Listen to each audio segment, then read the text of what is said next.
Hello everyone, welcome back. तो आज हम फिर से 2D और 3D पे बेस्ड क्वेश्चंस लेकर आए हैं। आज का हमारा पहला सवाल पैराबोला से है। इसमें बोला गया है कि the two ends of the latus rectum of a parabola.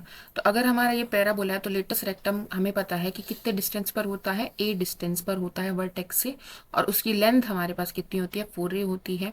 जो एक्सिस ऑफ सिमेट्री होती है वो हमारे लेटेस्ट रेक्टम को बाइसेक्ट करती है, तो इक्वल पार्ट्स में डिवाइड करती है। मतलब 2a ऊपर हो जाएगा और 2a नीचे हो जाएगा। ठीक है, हमें लेटेस्ट रेक्टम के एंड पॉइंट्स दिए हैं, मतलब ये पॉइंट दिया है, ये पॉइंट दिया। अब पैराबोला जरूरी नहीं है कि इसी तरफ का हो, ऊपर वाला भी पैराबोला हो सकता है। ठीक है, ये अभी हमने डिसाइड नहीं किया है। हमें बोला है कि जो लेटेस्ट रेक्टम है उसके एंड पॉइंट्स क्या है, -2, 4। तो -2, 4 ऊपर हो जाएगा और -2, -4 हमारा नीचे हो जाएगा। ठीक है, तो हमें क्या दिख रहा है कि हमारी एक्सिस ऑफ सिमेट्री कौन सी हो जाएगी, एक्स एक्सिस हो जाएगी। ठीक है, और हमें पता चल गया कि ये लेटेस्ट रेक्टम है जिसकी लेंथ कितनी होगी, 4a होगी, 4a के बराबर होगी। कितनी है इसकी लेंथ, ये है -2, 4, और नीचे क्या है, -2, -4। तो 4 ऊपर है और 4 नीचे है, तो कितनी है, 8 है। तो यहाँ से a की वैल्यू कितनी आ गई, 2। तो अब हमें पता है कि ये जो फोकस है, लेटेस्ट रेक्टम कहाँ से पास होकर जाता है, फोकस से पास होकर जाता है। तो फोकस का जो डिस्टेंस है वो वर्टेक्स से क्या होता है, 2a की दूरी पर होता है, राइट। a की वैल्यू इसमें क्या आ रही है, 2 आ रही है। तो हमारा जो वर्टेक्स है वो या तो यहाँ हो सकती है, 2 इधर, या फिर 2 इधर हो सकती है, या फिर वर्टेक्स यहाँ हो सकती है। क्लियर है।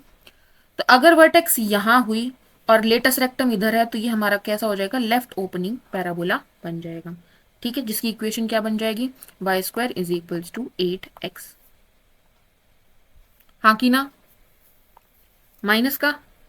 ठीक है, उसके बाद अगर हमारा वर्टेक्स ये बना तो उस केस में हमारी इक्वेशन क्या बन जाएगी, ये पॉइंट क्या बनेगा हमारा, -4, 0, है ना। तो ये बन जाएगा y² is equals to 8x -4, that is x+4।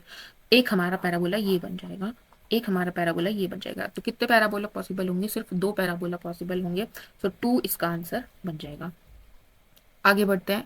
Next question पूछ रहा है कि वन ऑफ द पैराबोलाज जो है वो पास करेगा ओरिजिन से। हाँ, हमने देखा कि ये वाला जो पैराबोला है ये ओरिजिन से पास होकर जा रहा है, और ये जो दूसरे वाला पैराबोला है ये हमारा राइट ओपनिंग पैराबोला बनेगा। सेकेंड स्टेटमेंट बोल रही है कि the focus of one of the parabolas lie at -2, 0। जो पैराबोला का फोकस होगा वो -2, 0 पर होगा। दोनों ही पैराबोलाज का फोकस -2, 0 है, तो ये स्टेटमेंट भी करेक्ट है। तो बोथ स्टेटमेंट्स आर करेक्ट। तो क्वेश्चन नंबर 60 में हमारा क्या हो जाएगा, ऑप्शन नंबर सी करेक्ट हो जाएगा। आगे बढ़ते हैं। नेक्स्ट क्वेश्चन है क्वेश्चन नंबर 61। इसमें बोला है the locus of a point p x, y, z which moves in such a way that z is equal to 7 is a. तो हमें पूछा है कि इस पॉइंट का लोकस क्या होगा, पाथ क्या होगा जो मूव कर रहा है in such a way that z is equal to 7। मतलब z जो है वो क्या कर रहा है, फिक्स रह रहा है। z जो है वो फिक्स रह रहा है, क्या वेरी कर रहा है, x और y वेरी कर रहा है। तो जब z फिक्स रह रहा है, x y वेरी कर रहा है, तो कहाँ मूव करेगा, एक्स वाई प्लेन में। तो क्या parallel to x y plane वो मूव कर रहा है। हमने कल भी ये डिस्कस किया था कि जब z is equal to constant हो और आप 3D स्पेस में हो तो क्या हो जाता है, parallel to x y plane हो जाता है। मतलब आप parallel to x y plane move कर रहे हो। ठीक है, आगे बढ़ते हैं। नेक्स्ट क्वेश्चन है question number 62। Consider the following statement, a line in space can have infinitely many direction ratios. ये बात ठीक है कि गलत है, ये बात बिल्कुल ठीक है कि अगर हम एक लाइन की बात करें तो उसके पास बहुत सारे डायरेक्शन रेशियोज हो सकते हैं। जैसे कि अगर 2 1 1 किसी लाइन की डायरेक्शन रेशियो है, तो अगर मैं इसको किसी स्केलर से मल्टीप्लाई कर दूं, सपोज मैंने इसको 2 से मल्टीप्लाई कर दिया, तो 4 2 2 भी उसी लाइन की क्या बन जाएगी, डायरेक्शन रेशियो बन जाएगी। ठीक है, तो कोई भी स्केलर मल्टीपल अगर करोगे तो वो उसी लाइन की डायरेक्शन रेशियोज रहेंगी। तो ये बात बिल्कुल सही लिखी है, स्टेटमेंट 1 आपकी करेक्ट है।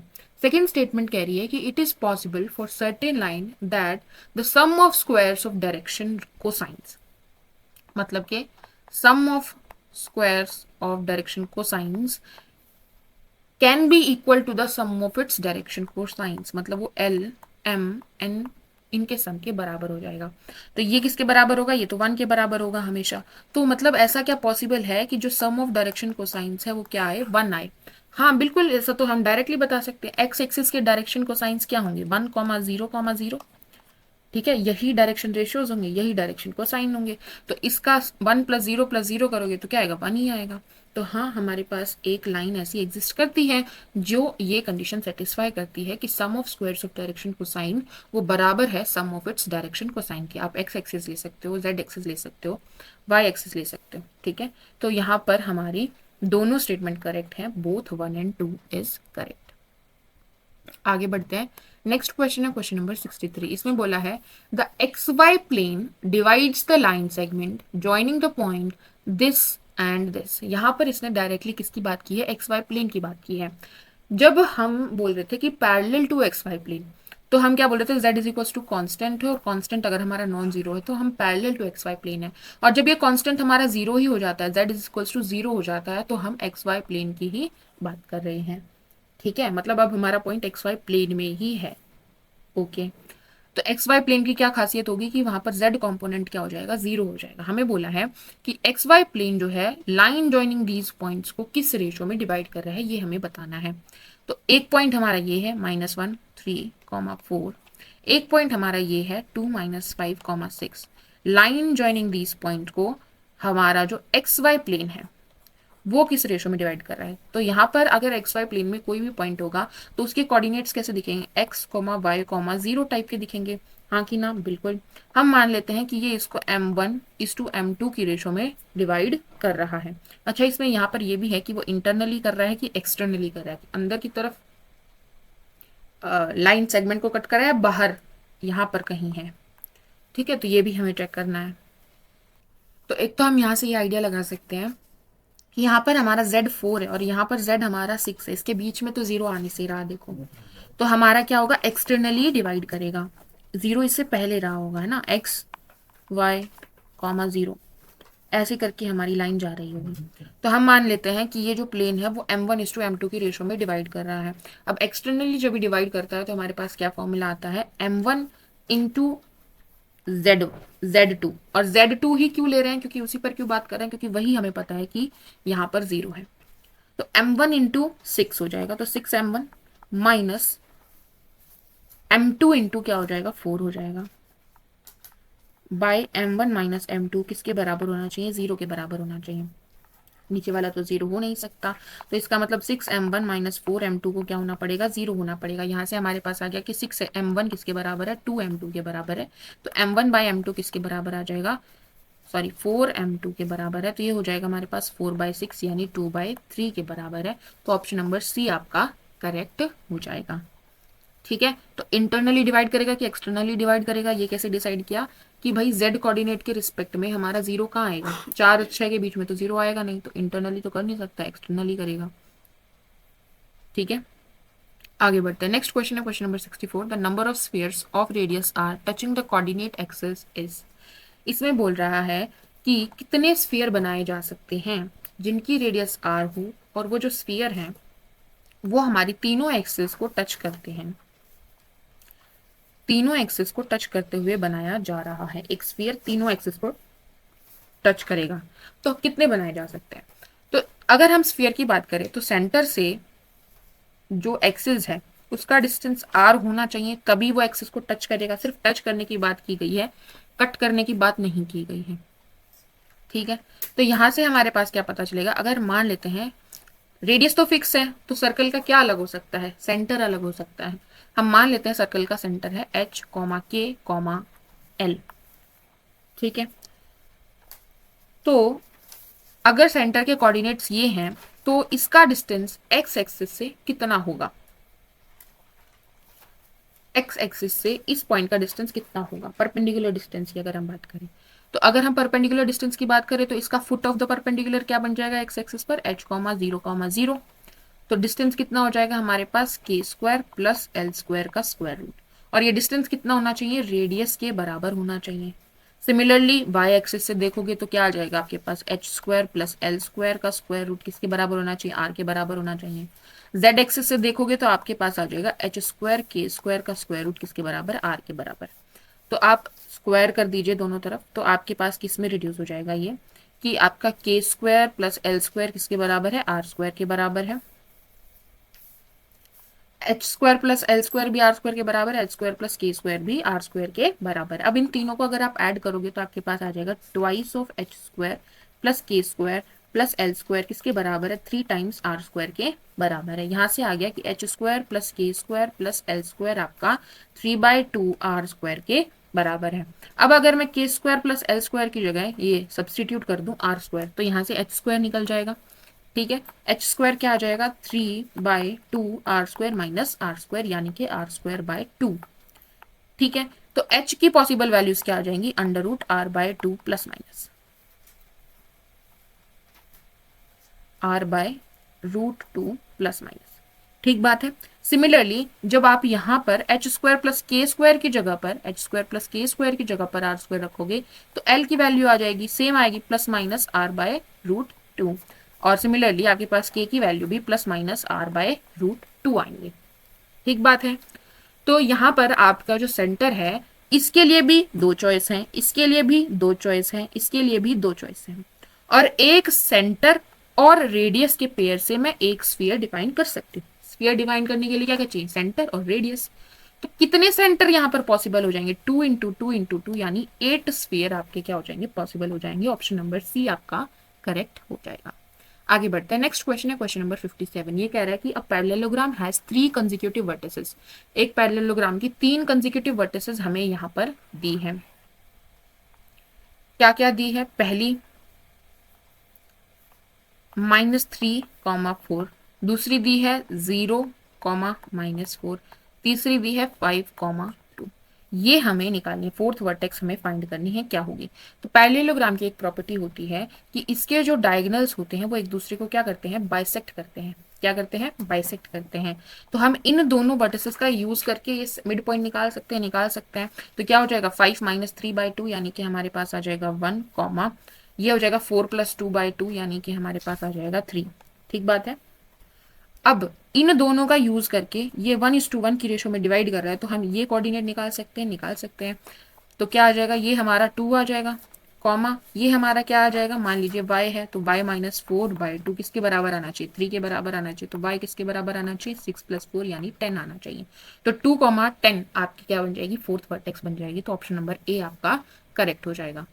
नेक्स्ट क्वेश्चन है क्वेश्चन नंबर 58। ये कह रहा है कि if the lines y + px = 1 and y - qx = 2 are perpendicular, दोनों लाइंस क्या है, आपस में परपेंडिकुलर है। तो परपेंडिकुलर लाइंस के बारे में हमारे पास क्या रिजल्ट है कि उनकी जो स्लोप है उनका प्रोडक्ट क्या होना चाहिए, -1 होना चाहिए। तो हमारी जो फर्स्ट इक्वेशन है, फर्स्ट लाइन है, उसकी स्लोप क्या हो जाएगी, dy/dx प्लस p = 0 यानी dy/dx की क्या बराबर हो जाएगा, -p। स्लोप आ गई। दूसरे वाले की क्या आ जाएगी हमारे पास, dy/dx माइनस q = 0 यानी dy/dx क्या आ जाएगा, q स्लोप आ जाएगी। ठीक है, स्लोप का प्रोडक्ट यानी कि -p × q किसके बराबर होना चाहिए, -1 के बराबर होना चाहिए। यानी कि हमारे पास क्या आ गया कि pq 1 के बराबर होना चाहिए। तो pq - 1 = 0 मतलब ऑप्शन नंबर सी आपका करेक्ट हो जाएगा। ठीक है, नेक्स्ट क्वेश्चन है क्वेश्चन नंबर 59। ये कह रहा है कि if a b and c are in AP, ये तीनों क्या है, एपी में है। इसका मतलब क्या है कि a + c किसके बराबर है, 2b के बराबर है। यानी a - 2b + c किसके बराबर हो जाएगा, 0 के बराबर हो जाएगा। देन द स्ट्रेट लाइन, ये हमें स्ट्रेट लाइन की इक्वेशन दी है, will always pass through a fixed point. तो ये जो स्ट्रेट लाइन होगी वो हमेशा एक फिक्स्ड पॉइंट से पास होगी। ठीक है, मतलब अगर मैं कोई भी ऐसे ट्रिपलेट ले रही हूं जो एपी में है, तो ये जो इक्वेशन बनेगी इस तरह से इन जनरल, वो हमेशा एक फिक्स्ड पॉइंट से पास होकर जाएगी। वो फिक्स्ड पॉइंट क्या होगा, तो यहाँ पर देखो ये इक्वेशन सेटिस्फाई हो रही है ना, तो यहाँ पर और इसमें अगर मैं कंपेयर करूं तो x की वैल्यू 1 अगर मैं रख दूं और y की वैल्यू -1 अगर मैं रख दूं, तो इस टाइप की इक्वेशन हमेशा सेटिस्फाई होगी, बिकॉज a b और c किसमें है, AP में है। हाँ कि ना, बिल्कुल। तो 1, -1 हमारा वो फिक्स्ड पॉइंट हो जाएगा जो हमेशा जिससे हमेशा ये लाइन पास होकर जाएगी। आगे बढ़ते हैं, नेक्स्ट क्वेश्चन है क्वेश्चन नंबर 60। ये कह रहा है कि if the image of the point by a line mirror is this. तो हमें बोला है कि -4, 2 की जो इमेज है वो क्या आ रही है, 4, -2। ठीक है, किसी लाइन से, लाइन हमें नहीं पता, then what is the equation of the line mirror, line mirror की इक्वेशन क्या होगी। तो सबसे पहले तो हमें पता है कि भाई जो लाइन है वो इसके एग्जैक्ट हाफ से पास होकर जा रही होगी, बिकॉज जब भी हम रिफ्लेक्शन लेते हैं तो वो सेम डिस्टेंस पर आपकी इमेज बनती है, जितने डिस्टेंस पर आपकी ऑब्जेक्ट रखी है उतने ही डिस्टेंस पर आपकी इमेज बनती है, ये डिस्टेंस क्या होता है, बराबर होता है। तो हम इनका सबसे पहले तो एग्जैक्ट मिड पॉइंट निकाल लेते हैं, वहां से हमें एक पॉइंट पता चल जाएगा कि वो जो लाइन मिरर है वो कौन से पॉइंट से पास होकर जा रही होगी। तो 4 - 4 0/2, तो 0 आ गया। दूसरा हमारे पास आ गया 2 - 2/2 यानी 0 आ गया। तो 0,0 से हमारी पास होकर जा रही होगी। यहाँ पर आप ऑप्शन में देख सकते हो कि सारी की सारी लाइन आपकी 0,0 से पास होकर जाएंगी। अब क्या देखना पड़ेगा, स्लोप देखनी पड़ेगी।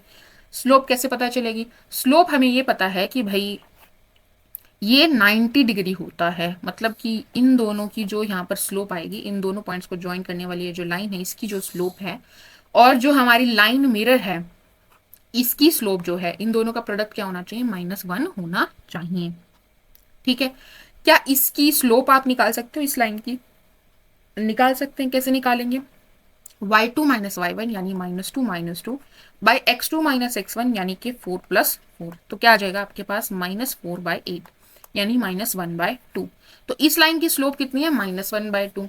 तो इसके जो परपेंडिकुलर लाइन होगी उसकी स्लोप कितनी होगी, m1 × m2 क्या होना चाहिए, -1 होना चाहिए, -1/2 × m2 क्या होना चाहिए, -1 होना चाहिए, यानी m2 कितना आ जाएगा, 2 आ जाएगा, m2 कितना आ जाएगा, 2 आ जाएगा, स्लोप आ गई।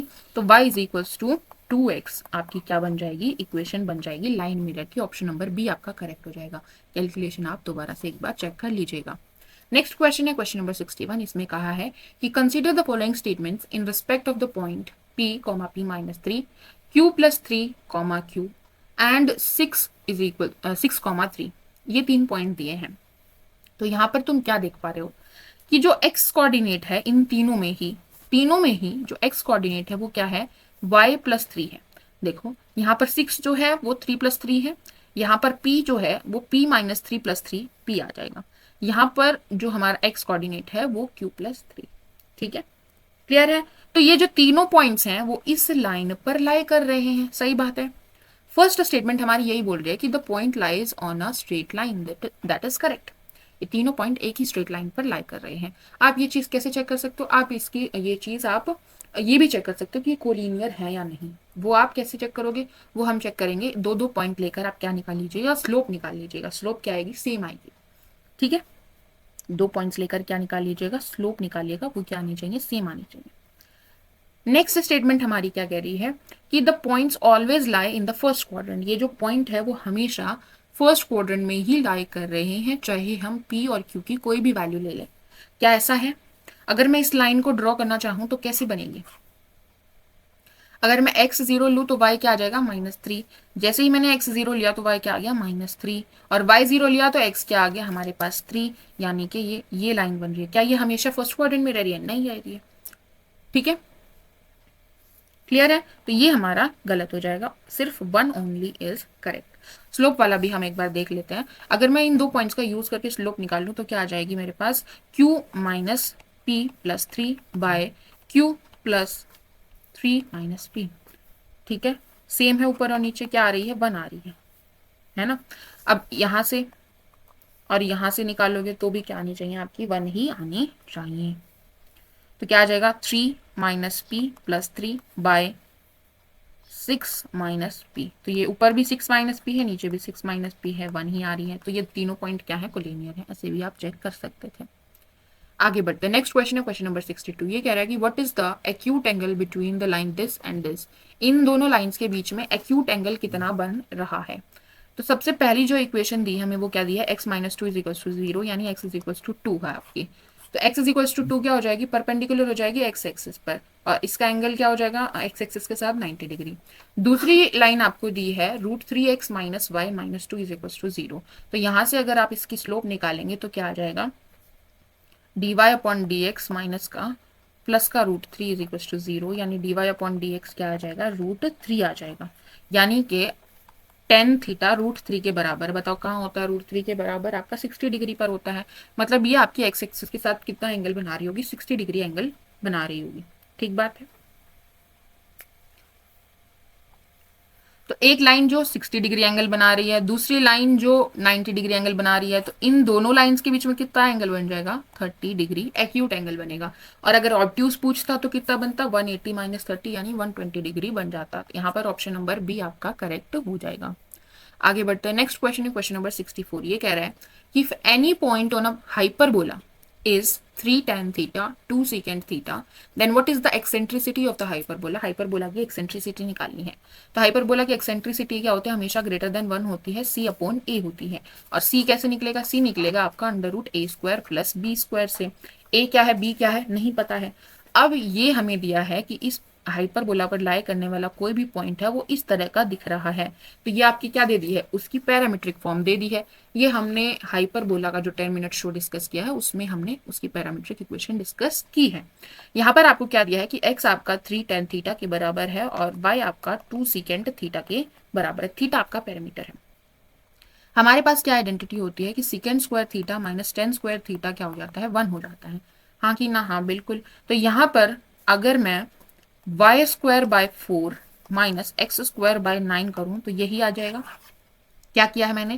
x by 3 is equal to 10 theta है और y by 2 is equal to second theta है। तो दोनों तरफ स्क्वायर करके क्या कर दिया? माइनस कर दिया। इस तरफ क्या बन जाएगा? Secant square theta minus 10 square theta और इस तरफ y square by 4 minus x square by 9 बन जाएगा। ठीक है, तो ये हमारा क्या बन गया? हाइपरबोला की इक्वेशन बन गई। अब यहाँ पर हाइपरबोला ये बना, तो बताओ सबसे पहले तो ये कैसा हाइपरबोला है? वर्टिकल की हॉरिजॉन्टल?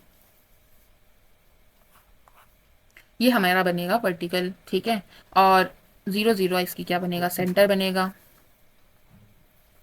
ये हमारी बनेगी 0,2, नीचे बनेगा 0,-2। यहाँ पर हमारा कहाँ जाएगा? ये हमारा बनेगा 3,0, ये हमारा बनेगा -3,0। ठीक है, हमें इतना करना जरूरी नहीं था। सिंपली अगर आपको पैरामीट्रिक इक्वेशन पता है तो वहीं से आपका काम चल जाएगा। पैरामीट्रिक इक्वेशन के बारे में अगर जानते हो तो ये आपका a बन गया, ये आपका b बनेगा, इन्हीं में से कोई बनेगा। तो 3 3 जा 9 प्लस 2 2 जा 4 यानी 13 का स्क्वायर रूट। ऊपर क्या बनेगा? रूट 13 बनेगा। अब a क्या बना? a हमारा बन जाएगा 2। a हमारा क्या बन जाएगा? 2। तो ऑप्शन नंबर डी आपका करेक्ट हो जाएगा। क्लियर है? क्लियर है? एक्सेंट्रिसिटी कैसे निकालेंगे? सी अपॉन ए। सी हमारा रूट 13 आया, ए हमारा 2 आया। आगे बढ़ते हैं, नेक्स्ट क्वेश्चन है क्वेश्चन नंबर 65। ये कह रहा है कि सर्कल की जो एक्सेंट्रिसिटी है वो 0 होती है। क्या ये ट्रू है? हाँ जी बिल्कुल, सर्कल की एक्सेंट्रिसिटी 0 होती है। पैराबोला की 1 होती है, एलिप्स की लेस देन 1 होती है, हाइपरबोला की ग्रेटर देन 1 होती है। तो ये तीनों स्टेटमेंट इसकी करेक्ट है। इसमें पूछा था which of the above are correct, तो all of them are correct. Option number D आपका करेक्ट हो जाएगा। आगे बढ़ते हैं, नेक्स्ट क्वेश्चन है question number 66। What is the angle between the two lines having direction ratios this? अब हमें दो लाइंस दी हैं, उनकी डायरेक्शन रेशो दी है और हमें उन दो लाइन के बीच का एंगल कितना है वो बताना है। तो सिंपली जब आपको डायरेक्शन रेशोज दी है तो बेसिकली आपको दो वेक्टर्स के बीच का एंगल बताना है। तो दो वेक्टर्स के बीच का एंगल कैसे निकालते हैं? डॉट प्रोडक्ट यूज करते हैं। Cos theta b1 vector dot b2 vector by b1 vector का मैग्नीट्यूड b2 वेक्टर का मैग्नीट्यूड।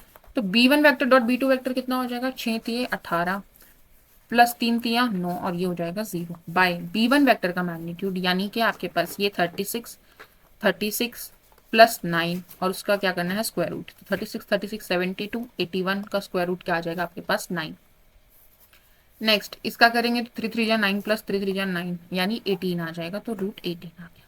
ठीक है, ऊपर आ गया हमारे पास 9 और 8 17 27, नीचे है 9 और ये है 9 इंटू 2, तो एक 3 भी बाहर आ जाएगा इंटू रूट 2। 9 3 27 कैंसिल हो जाएगा, 1 upon root 2 is equals to cos theta आ जाएगा।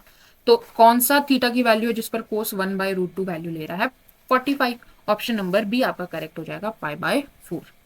आगे बढ़ते हैं, नेक्स्ट क्वेश्चन है क्वेश्चन नंबर 67। ये कह रहा है कि if l, m, n are the direction cosines of the line this, इस लाइन के ये क्या है? डायरेक्शन कोसाइंस है। मतलब आप अगर इस लाइन को, लाइन की जो इक्वेशन दी है इसको स्टैंडर्ड फॉर्म में चेंज करोगे तो वहां से क्या आएंगे? डिनोमिनेटर से आपके पास डायरेक्शन रेशियोज मिलेंगे, उसको आपको यूनिट वेक्टर में चेंज करना पड़ेगा जिससे आपके पास डायरेक्शन कोसाइंस आएंगे और फिर उनका आपका यूज होगा। तो कर लेते हैं इसको, हम स्टैंडर्ड फॉर्म में चेंज करने की कोशिश करते हैं। तो x माइनस 1 किसके बराबर दिया है? 2y plus 3 is equal to 1 minus z के बराबर दिया है। तो हम क्या करते हैं? इसको तो एज इट इज रखते हैं। क्या करते हैं यहाँ पर? टू को नीचे ले जाएंगे 1/2 हो जाएगा। यहाँ से हम -1 कॉमन ले लेते हैं तो z-1 हो जाएगा। ठीक है, तो डायरेक्शन रेशियोज क्या आ गए यहाँ से 1, 1/2 और -1। अब यहाँ से डायरेक्शन कोसाइंस कैसे निकालोगे, तो इसको डिवाइड करना पड़ेगा इसके मैग्नीट्यूड से। तो 1 + 1/4 + 1, 4 4 8 और 1 9, 9/4 का स्क्वायर रूट, यानी कि 3/2 से आपको क्या करना पड़ेगा, डिवाइड करना पड़ेगा। तो ये आ जाएगा 2/3, यहाँ पर आप 3/2 करोगे 1/3 आ जाएगा, यहाँ पर आ जाएगा -2/3। ठीक है, ये आपके क्या आ गए, डायरेक्शन कोसाइंस आ गए। यहाँ पर बोला l की पावर 4 यानी कि 16/81 हो जाएगा, यहाँ पर 1/81 हो जाएगा, और यहाँ पर n की पावर 4 करेंगे तो ये आ जाएगा आपके पास 16/81। इनको क्या करना है, ऐड करना है। तो ये आ जाएगा आपके पास 16 एंड 16 32 और 133/81। क्या ये 3 से कट जाएगा, हाँ बिल्कुल 11, और नीचे क्या आ जाएगा 27। तो ऑप्शन नंबर बी आपका करेक्ट हो जाएगा। आगे बढ़ते हैं, नेक्स्ट क्वेश्चन है क्वेश्चन नंबर 68। ये कह रहा है कि ए और बी दो पॉइंट्स हैं, ये हमारा है 1,7, -5। दूसरा पॉइंट है हमारा -3, -4, -2। ये जो लाइन सेगमेंट है इसकी प्रोजेक्शन क्या होगी ऑन वाई एक्सिस। तो प्रोजेक्शन का फॉर्मूला क्या होता है, जब हमें किसी वेक्टर का दूसरे वेक्टर पर प्रोजेक्शन निकालना है, सपोज हमें ए वेक्टर का बी वेक्टर पर प्रोजेक्शन निकालना है, तो क्या करना है, ए वेक्टर का बी वेक्टर की डायरेक्शन में कंपोनेंट बताना है। कैसे निकालते हैं, ए वेक्टर डॉट बी वेक्टर और उसको बी वेक्टर के मैग्नीट्यूड से डिवाइड कर देते हैं। सही बात है ना। वही काम हमें यहाँ करना है। यहाँ हमें किस पर निकालना है, वाई एक्सिस पर प्रोजेक्शन निकालना है। तो वाई एक्सिस के रिस्पेक्ट में हमारे पास कौन सा वेक्टर काम करता है, 0 1 0 ले सकते हो। ठीक है, तो वही करना है। तो सबसे पहले तो इस वेक्टर की बता दो मेरे पास क्या आएंगी डायरेक्शन रेशोज, -3 -1 यानी -4 हो जाएगा, 4 -7 यानी -3 हो जाएगा, -2 + 5 यानी कि 3 हो जाएगा। ठीक है, अब क्या करना है, इसका डॉट प्रोडक्ट लेना है इसके साथ। तो ऊपर क्या आ जाएगा हमारे पास -3, नीचे क्या आ जाएगा, इसका मैग्नीट्यूड क्या है 1, तो हमारे पास प्रोजेक्शन क्या आ जाएगी 3। तो ऑप्शन नंबर सी आपका करेक्ट हो जाएगा। क्लियर है। ओके, आज के लिए इतना ही, मिलते हैं कल। Good bye.